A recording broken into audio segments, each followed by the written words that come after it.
തേനിലും മധുരം വേദമല്ലാതെ. Praise Lord. കർത്താവിന് സ്തോത്രം ചെയ്യുന്നു. കഴിഞ്ഞ നാളിൽ എടുത്ത വിഷയത്തിന് ശേഷം ഇന്ന് ഞാൻ ഇവിടെ എടുക്കുന്നത് എന്തുകൊണ്ട് ഞങ്ങൾ സുവിശേഷം അറിയിക്കുന്നത്. ഞങ്ങളുടെ വിലയേറിയ സമയവും ധനവും ആരോഗ്യവും ഒക്കെ നഷ്ടപ്പെടുത്തി കവലകൾ തോറും ചെന്ന് സുവിശേഷം വിളിച്ച് പറയുമ്പോൾ പലരും ഞങ്ങളോട് ചോദിക്കുന്ന ചോദ്യമാണ്, നിങ്ങൾക്ക് വേറെ ജോലിയില്ലേ, എന്തിനാണ് ഇങ്ങനെയൊക്കെ പറഞ്ഞുകൊണ്ട് നടക്കുന്നത് എന്ന്. എന്നാൽ ജനം നശിച്ചു പോകാതിരിക്കേണ്ടതിന് സുവിശേഷം ലോകത്തോട് വിളിച്ചു പറയണമെന്ന് യഹോവയായ ദൈവം തൻ്റെ ദാസന്മാരോട് കൽപ്പിച്ചിരിക്കുന്നു. യെഹെസ്കേൽ 3-ാം 11-18 വാക്യങ്ങൾ. അവർ കേട്ടാലും കേൾക്കാഞ്ഞാലും അവരോട് യഹോവയായ കർത്താവ് ഇപ്രകാരം അരുളി ചെയ്യുന്നു എന്ന് പറയുക. ഞാൻ ദുഷ്ടനോട് നീ നിന്റെ പാപത്തിൽ മരിക്കുമെന്ന് കൽപ്പിക്കുമ്പോൾ അവൻ രക്ഷപ്പെടേണ്ടതിന് അവന്റെ ദുർമാർഗം വിട്ട് രക്ഷ പ്രാപിക്കുവാൻ നീ അവനോട് പറയാതിരുന്നാൽ ദുഷ്ടൻ തന്റെ ദുഷ്ടതയിൽ മരിക്കും, എന്നാൽ അവന്റെ രക്തമോ ഞാൻ നിന്നോട് ചോദിക്കും. നീ അവനെ ഓർമ്മിപ്പിക്കാഞ്ഞതിനാൽ അവൻ തന്റെ പാപത്തിൽ മരിക്കും.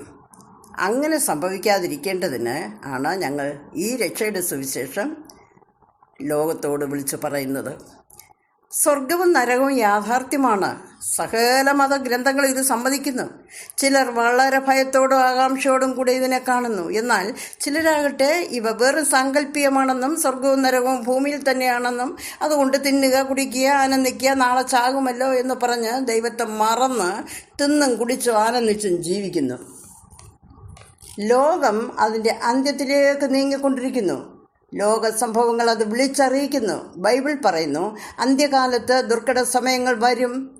മനുഷ്യർ സ്വസ്നേഹികൾ, ദ്രവ്യാഗ്രഹികൾ, വമ്പ് പറയുന്നവർ, അഹങ്കാരികൾ, ദൂഷകന്മാർ, മാതാപിതാക്കളെ അനുസരിക്കാത്തവർ, നന്ദി കെട്ടവർ, അശുദ്ധർ, വാത്സല്യമില്ലാത്തവർ, ഇണങ്ങാത്തവർ, ഏഷണിക്കാർ, അജിതേന്ദ്രിയന്മാർ, ഉഗ്രന്മാർ, സൽഗുണദോഷികൾ, ദ്രോഹികൾ, ധാർഷ്ട്യക്കാർ, നിഗളികൾ, ദൈവപ്രിയമില്ലാത്ത ഭോഗപ്രിയർ, ഭക്തിയുടെ വേഷം ധരിച്ചവർ, നാനാമോഹങ്ങൾക്കധീനർ എന്നീ സ്വഭാവമുള്ളവരായിരിക്കും. 2 തീമോഥെയോസ് 3:1-6 അധർമ്മികൾ, അഭക്തർ, പാപികൾ, അശുദ്ധർ, ബാഹ്യന്മാർ, പിതൃഹന്താക്കൾ, മാതൃഹന്താക്കൾ, കുലപാതകന്മാർ, ദുർനടപ്പുകാർ, വിഗ്രഹാരാധികൾ, പുരുഷകാമികൾ, പുരുഷമൈഥുനക്കാർ, നരമോഷ്ടാക്കൾ എന്നിവരെ കൊണ്ട് നിറയും. ഇന്നത്തെ കാലത്ത് ഇത്തരത്തിലുള്ള ദുഷ്ടന്മാരെ കൊണ്ട് വർദ്ധിച്ചിരിക്കുകയാണ്. 1 തെസ്സലോനി 1:8. ഇത് അന്ത്യകാലം തന്നെ. യുദ്ധം, ക്ഷാമം, ഭൂകമ്പം, മഹാമാരി, കാട്ടുമൃഗങ്ങളാലുള്ള ആപത്ത് എന്നിവ വർദ്ധിക്കും. ഇവയെല്ലാം ലോകാവസാനത്തിന് അന്ത്യകാലത്ത് സംഭവിക്കുമെന്ന് 2500 വർഷങ്ങൾക്ക് മുമ്പ് ബൈബിൾ പറഞ്ഞിട്ടുള്ളത് ഇക്കാലത്ത് ഇവ സംഭവിച്ചുകൊണ്ടിരിക്കുന്നു. പാപം നിറഞ്ഞ ഈ ഭൂമിയെ ദൈവം നശിപ്പിക്കും. മലാഖി 4-ാം 1 പറയുന്നു, ചൂള പോലെ കത്തുന്ന ഒരു ദിവസം വരും, അന്ന് അഹങ്കാരികളും സകല ദുഷ്പ്രവൃത്തിക്കാരും താളടിയാകും. ആകാശം മാറിപ്പോകും, മൂലപദാർത്ഥങ്ങൾ കത്തിയഴിയും, ഭൂമിയും അതിലെ സകല പണികളും വെന്തുപോകും. 2 പത്രോസ് 3-ാം. എന്തുകൊണ്ട് ദൈവം ഭൂമിയെ നശിപ്പിക്കുന്നു? യെശയ്യാവ് 26:21 അതിനെക്കുറിച്ച് പറയുന്നുണ്ട്. യഹോവ ഭൂവാസികളെ അവരുടെ പാപനിമിത്തം സന്ദർശിപ്പാൻ തൻ്റെ സ്ഥലത്തു നിന്ന് ഇതാ വരുന്നു. അപ്പോൾ മനുഷ്യൻ്റെ പാപമാണ് ഭൂമിയുടെ നാശത്തിന് കാരണം. മരണശേഷം മനുഷ്യൻ എവിടേക്കാണ് പോകുന്നത്? എബ്രായർക്ക് എഴുതിയ ലേഖനം 9-ാം 27 പറയുന്നു, ഒരിക്കൽ മരണവും പിന്നെ ന്യായവിധിയും ദൈവം മനുഷ്യന് നിയമിച്ചിരിക്കുന്നു. മരണത്തോടുകൂടി ഒരു ന്യായവിധിയുടെ മുന്നിലേക്കാണ് മനുഷ്യൻ കടന്നു പോകുന്നത്. മനുഷ്യൻ ഭൂമിയിൽ ചെയ്യുന്ന കുറ്റങ്ങൾക്ക് ശിക്ഷയുണ്ട്. അതിനായി ഒരു കോടതിയും ജഡ്ജിയും ഒക്കെ ഇവിടെ ഉണ്ട്. ജഡ്ജി ന്യായം വിധിച്ച് തക്ക ശിക്ഷ നൽകുന്നു. അതുപോലെ സ്വർഗത്തിലും ഒരു കോടതിയുണ്ട്. ആ കോടതിയുടെ പേരാണ് ദൈവന്യായാധിപനായിരിക്കുന്ന വെള്ള സിംഹാസനം. വെളിപ്പാട് 20-ാം 11 സ്വർഗീയ കോടതിയുടെ നിഴലാണ് ഈ ഭൂമിയിലെ കോടതി. നാം ഭൂമിയിൽ ജീവിച്ചിരിക്കുമ്പോൾ ചെയ്യുന്ന സകല പ്രവൃത്തികൾക്കും ദൈവം മുമ്പാകെ കണക്ക് ബോധിപ്പിക്കേണ്ടി വരും. ശരീരം മണ്ണിൽ നിന്ന് എടുത്തതാകയാൽ മണ്ണിനോട് ചേരും, ആത്മാവോ ദൈവത്തിൽ നിന്നുള്ളതാകയാൽ ദൈവത്തെങ്കിലേക്ക് പോകും. സഭാപ്രസംഗി 12-ാം. ദൈവം നല്ലതും തീയതുമായ സകല പ്രവൃത്തികളെയും സകല രഹസ്യങ്ങളുമായി ന്യായവിസ്താരത്തിലേക്ക് വരുത്തും.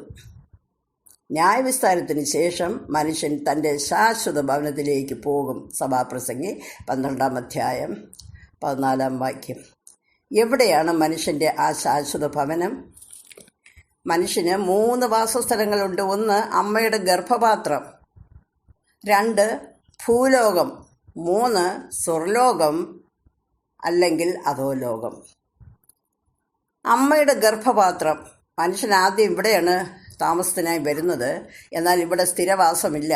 ഒരു നിശ്ചിത കാലയളവുണ്ട്. 9 മാസം 9 ദിവസം 9 വിനാഴിക. അത് കഴിഞ്ഞാൽ ഇവിടെ പാർക്കുവാനാവില്ല. പുറത്തു പോയേ മതിയാകൂ. പിന്നെ അവൻ്റെ വാസം ഭൂമിയിലാണ്. 2 ഭൂലോകം. ഇവിടെയും ഒരു നിശ്ചിത കാലയളവുണ്ട്. സ്ഥിരവാസമില്ല. മനുഷ്യൻ്റെ ആയുസ് 70 സംവത്സരം, ഏറിയാൽ 80 സംവത്സരം. അതിൻ്റെ പ്രതാപമോ കഷ്ടവും സങ്കടവും അത്രേ. അത് വേഗം തീരുകയും നാം പറന്നു പോവുകയും ചെയ്യും. സങ്കീർത്തനം 90:10, 39:5. അടുത്ത വാസസ്ഥലം സ്വർലോകമാണ്, അല്ലെങ്കിൽ അധോലോകം. ഈ 2 സ്ഥലത്ത് എവിടെയെങ്കിലും ഒരു സ്ഥലത്ത് പോകേണ്ടി വരും മരണത്തോടുകൂടെ. അവൻ്റെ വാസം പിന്നെ അവിടെയാണ്. മനുഷ്യൻ മരണം എന്ന വേർപാടിലൂടെ കടന്നു പോകുന്നത് സ്വർലോകം അല്ലെങ്കിൽ അധോലോകം എന്നീ 2 സ്ഥലങ്ങളിൽ ഏതെങ്കിലും ഒരു സ്ഥലത്തേക്കാണ്. എവിടെ പോകണമെന്ന് മനുഷ്യൻ ഭൂമിയിൽ ജീവിച്ചിരിക്കുമ്പോൾ തിരഞ്ഞെടുക്കേണ്ടതാണ്. ഇവിടെ നിന്നും പിന്നെ എങ്ങോട്ടും പോകുന്നില്ല. ഇവിടെയാണ് മനുഷ്യൻ്റെ ശാശ്വത ഭവനം. സ്വർലോകം ദൈവത്തിൻ്റെ രാജ്യമാണ്. ഇവിടെ നിത്യാനന്ദവും സന്തോഷവും സമാധാനവും ഉണ്ട്. ദൈവം നമ്മോട് കൂടെ വസിക്കും. ദുഃഖമോ സങ്കടമോ അവിടെ കാണുകയില്ല. നിത്യാനന്ദത്താൽ നിറയുന്ന സ്ഥലം. വെളിപ്പാട് 21-ാം അധ്യായം 3-4 വാക്യങ്ങൾ. അധോലോകം എന്നത് സാത്താൻ്റെ രാജ്യമാണ്. ഈ സ്ഥലം തീയും ഗന്ധകവും ചാകാത്ത പുഴുക്കളാലും നിറയപ്പെട്ട പാതാളത്തിലെ അഗ്നിനരകമാണ്. ഇങ്ങനെ ഒരു സ്ഥലം ഭൂമിയുടെ അധോഭാഗത്തുള്ളതായി ബൈബിൾ 2500 വർഷങ്ങൾക്ക് മുമ്പേ വെളിപ്പെടുത്തിയിരിക്കുന്നു. എന്നാൽ ഇപ്പോൾ ശാസ്ത്രം ഇത് കണ്ടുപിടിച്ചിരിക്കുന്നു. ഭൂമിയുടെ അധോഭാഗത്തുനിന്ന് തീയും ഗന്ധവും ചാകാത്ത പുഴുവും ആയിട്ട് നിറഞ്ഞിരിക്കുന്നുവെന്ന്. ഇവിടെ നിന്നാണ് അഗ്നിപർവ്വതം വഴി ഇവയൊക്കെയും പുറത്തേക്ക് വരുന്നത്. സകല ദുഷ്ടന്മാരുടെയും ഓഹരി തീയും ഗന്ധവും കത്തുന്ന പൊയ്യയിലേക്കത്രേ. വെളിപ്പാട് 21:8, മർക്കോസ് 9:48. അവിടെ പുഴു ചാകുന്നില്ല, തീ കെട്ടുപോകുന്നില്ല. ഇവിടമാണ് ദുഷ്ടന്മാരുടെ ശാശ്വത ഭവനം. ഇനിയും ഈ നരകത്തെക്കുറിച്ച് അതൊരുക്കിയിരിക്കുന്നത് എങ്ങനെയാണെന്നുള്ളത് ബൈബിൾ അടിസ്ഥാനത്തിൽ ഇവിടെ പറയുകയാണ്. പാതാള നരകം. അതിന് പല സെല്ലുകളുണ്ട്. ഈ ദുഷ്ടന്മാരും ദൈവത്തെ മറക്കുന്ന സകല ജാതികളും ഈ പാതാളത്തിലേക്ക് തിരിയും. സങ്കീർത്തനം 9:17. പാതാളം അവരുടെ പാർപ്പിടം, പുഴുക്കൾ അവരുടെ പുതപ്പ്. സങ്കീർത്തനം 49:14, യെശയ്യാവ് 14:11. ഈ നരകത്തിൽ ഏറ്റവും മുകളിലായി ഭൂമിക്ക് അനേകം കിലോമീറ്റർ താഴേക്ക് കുഴിച്ച് പോകുമ്പോഴാണ് ഈ മീതെയുള്ള പാതാളം. ഈ പാതാളം ബൈബിൾ അടിസ്ഥാനത്തിൽ പറയുന്ന അബ്രഹാമിൻ്റെ മടി, അല്ലെങ്കിൽ അവിടെ ഭൂമിക്ക് ഈ പാതാളത്തിലുള്ള ഭൂമിയുടെ അടിയിലുള്ള പർദീസ എന്നാണ്. ഇവിടെ മരിച്ച വിശുദ്ധന്മാരുടെ ആത്മാക്കൾ യേശുക്രിസ്തു വരുന്നതിന് മുമ്പ്, ഭൂമിയിൽ വന്ന് മരിച്ചടക്കപ്പെടുന്നതിന് മുമ്പ് വരെ ഭൂമിയിൽ മരിക്കുന്ന വിശുദ്ധന്മാർ ഈ സ്ഥലത്തേക്കാണ് അവരുടെ ആത്മാക്കൾ പോകുന്നത്. അതിന് താഴെയായി ഒരു പിളർപ്പുണ്ട്. കാരണം അതിന് താഴോട്ടുള്ള സ്ഥലത്ത് നിന്ന് ഈ മീതെയുള്ള പാതാളത്തിലേക്ക് കയറുവാനോ ഇവിടെ നിന്നും താഴെയുള്ള ഭാഗത്തേക്ക് പോകുവാനോ ആർക്കും കഴിയുകയില്ല. എന്നാൽ ഇന്ന് അതിനെക്കുറിച്ചൊരു പഠിപ്പിക്കലുണ്ട്. ശുദ്ധീകരണ സ്ഥലം എന്നു പറഞ്ഞ് ഇതിനകത്തുള്ളത്. ബൈബിളിൽ അതിനകത്ത് അങ്ങനെ ഒരു സ്ഥലമുള്ളതായി യാതൊരു വചനവുമില്ല. അങ്ങനെ പറയുന്നേ ഇല്ല. മീതെയുള്ള പാതളം കഴിഞ്ഞാൽ പിളർപ്പിന് താഴെയാണ് യാതനാസ്ഥലം. ഈ മരിച്ച ആത്മാക്കളെല്ലാം ഇവിടെയാണ് പോകുന്നത്. യാതനാസ്ഥലത്ത് രക്ഷിക്കപ്പെടാതെ മരിക്കുന്ന ദുഷ്ടന്മാരെല്ലാം മരിച്ച ക്ഷണം ഈ യാതനാസ്ഥലത്ത് വരും.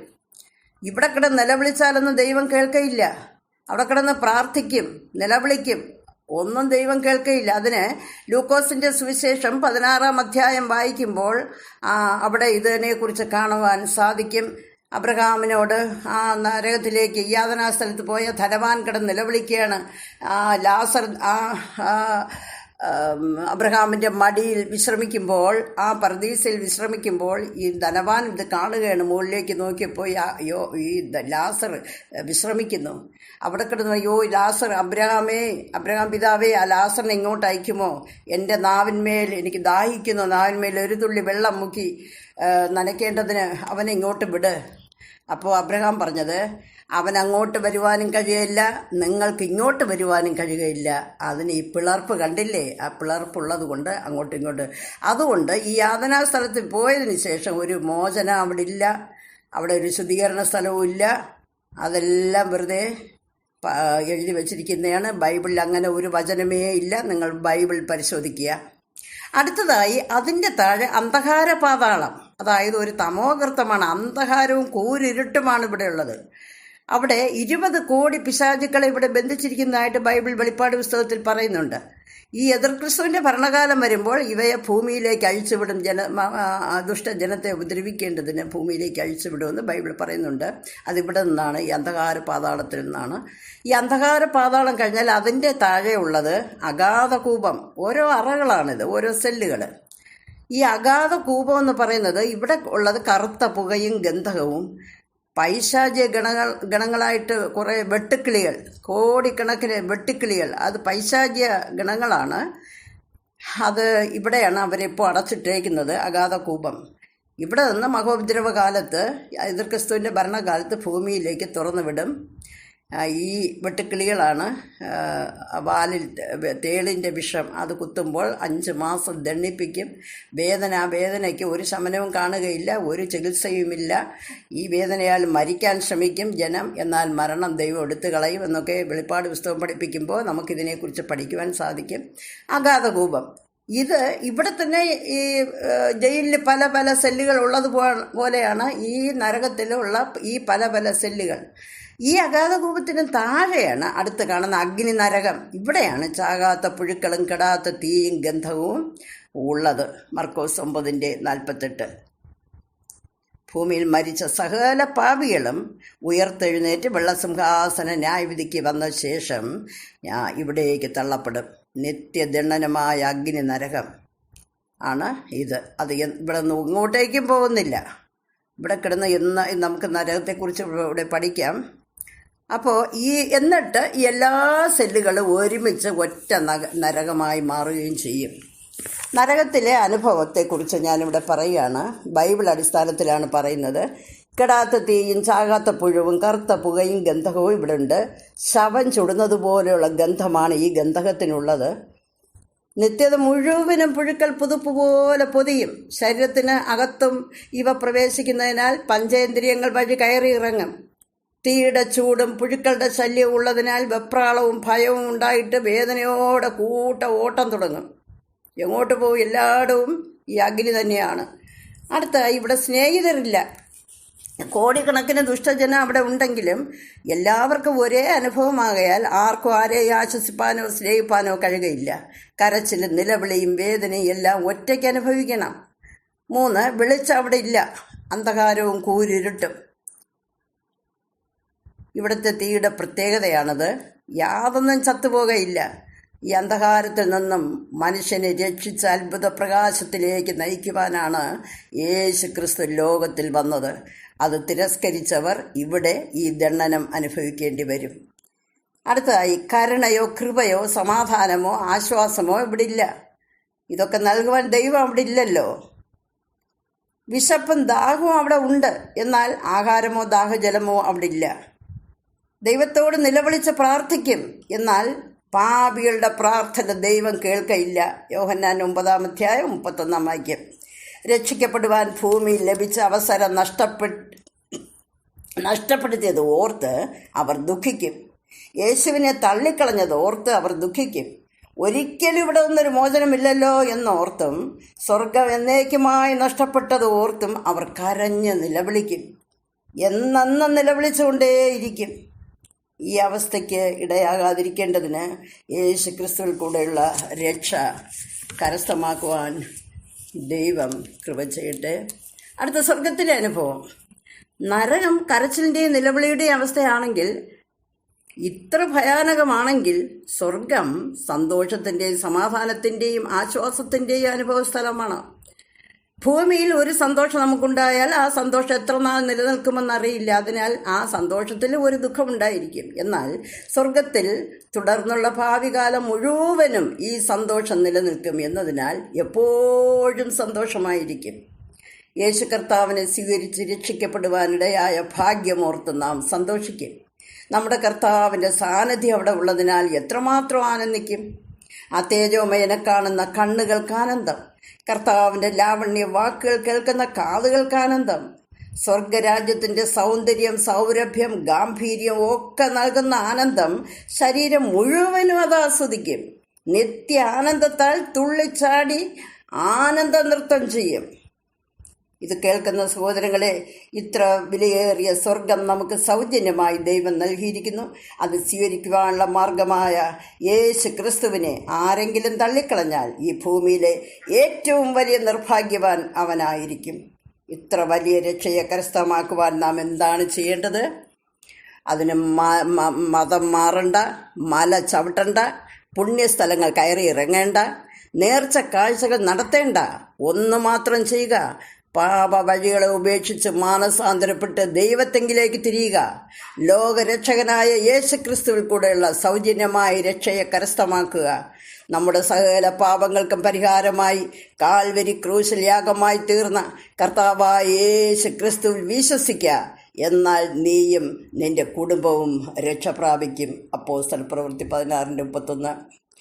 ഈ ലോകം നൽകുകില്ല സന്തോഷം, സമാധാനം, ഈ കാണുന്നതെല്ലാം മായ, ഈ കാണുന്നതെല്ലാം മായ, ഈ കാണുന്നതെല്ലാം മായ. ലക്ഷ്യമെന്തെന്നറിയാതെ ഉഴലും സോദരരെ, യൗവനകാലത്ത് സൃഷ്ടാവിനെ ഓർത്തുകൊള്ളുക. ഈ കാണുന്നതെല്ലാം മായ, ഈ കാണുന്നതെല്ലാം മായ, ഈ കാണുന്നതെല്ലാം മായ. ആമേൻ. Praise Lord.